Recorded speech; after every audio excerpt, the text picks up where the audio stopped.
Commander Zephyx of the Galactic Coalition adjusted her tertiary eye stalks as the holographic display flickered to life aboard her flagship. The data streaming in from Earth's surface painted a picture of primitive warfare, crude nuclear weapons, and atmospheric pollution that suggested a species barely capable of interplanetary travel. The humans had only recently achieved faster-than-light communication after all.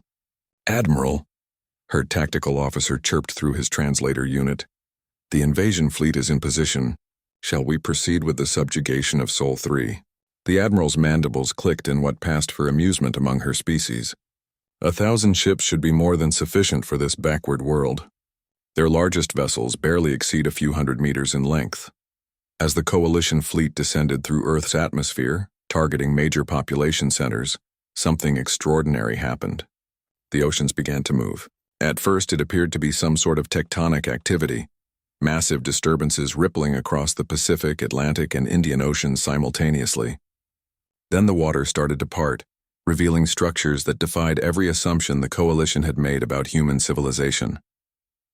Dr. Sarah Chen stood in the command center of UES Leviathan, watching her tactical displays light up with friendly signatures as humanity's true naval force revealed itself. As Earth's chief naval strategist, she had spent decades preparing for this moment. "All units, this is command," she spoke into her communications array.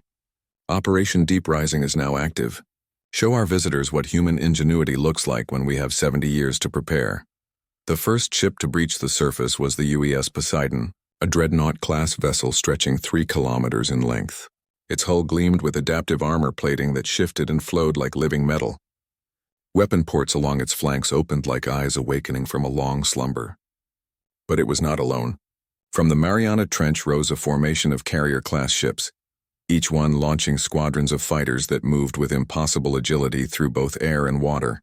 The Mediterranean disgorged submarine destroyers that had been masquerading as underwater mountain ranges. The Arctic Ocean's ice cracked and shattered as massive shipyards surfaced, their construction bays still glowing with the heat of recently completed vessels. Commander Zephyx's confidence evaporated as her sensors struggled to catalog the emerging human fleet. 1,000 ships became 10,000, then 100,000, then, "By the void," her navigation officer gasped. "The readings are off our scales. Admiral, there are over 1 million vessels emerging from their oceans."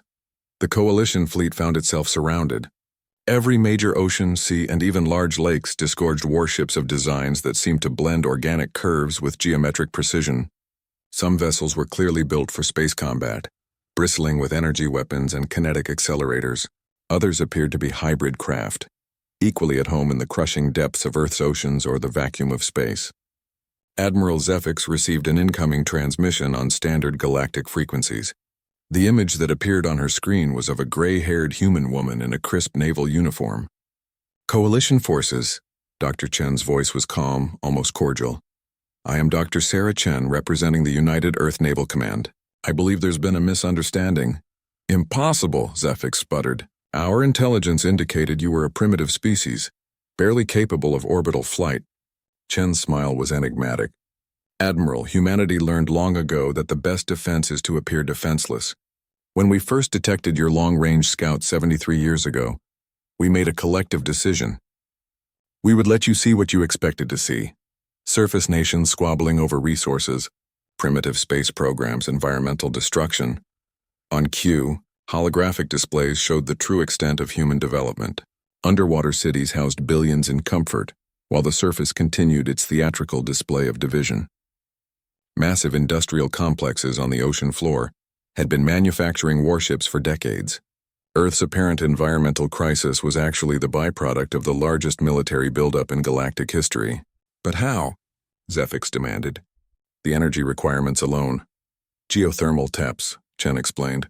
"Fusion reactors built into ocean trenches.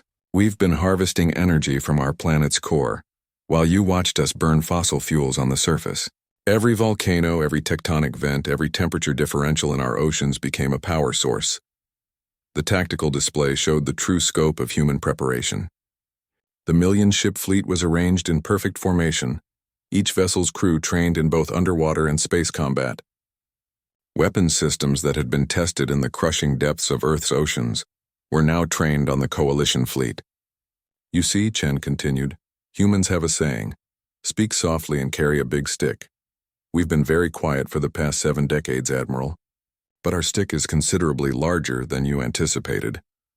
Commander Zefix's species had conquered 47 star systems, but they had never encountered anything like this. The Coalition's intelligence networks had somehow completely missed the greatest military deception in galactic history. "What do you want?" Zefix asked, her voice barely a whisper. "Peace," Chen replied simply. "But on our terms. You came here expecting to subjugate a primitive world. Instead, you've discovered that Earth is now the most heavily defended planet in this spiral arm. We'd like to join the Galactic Coalition, as equals." The human fleet held perfect formation as Chen's words sank in. 1,000,000 ships, each one a testament to human ingenuity, patience, and strategic thinking. They had turned their greatest weakness, being seen as primitive, into their ultimate strength. "Admiral," Chen added with that same enigmatic smile, "we've been monitoring your communications networks for decades. We know about the Andromedan threat approaching from beyond the galactic rim. Our 1,000,000-ship fleet would be very interested in helping defend our new neighbors." As the Coalition fleet powered down its weapons in surrender, Zefix realized that humanity had just changed the balance of power in the galaxy forever. They hadn't just hidden ships beneath their oceans, they had hidden their true nature as a species that thought not in years but in generations. The galaxy would never underestimate humanity again,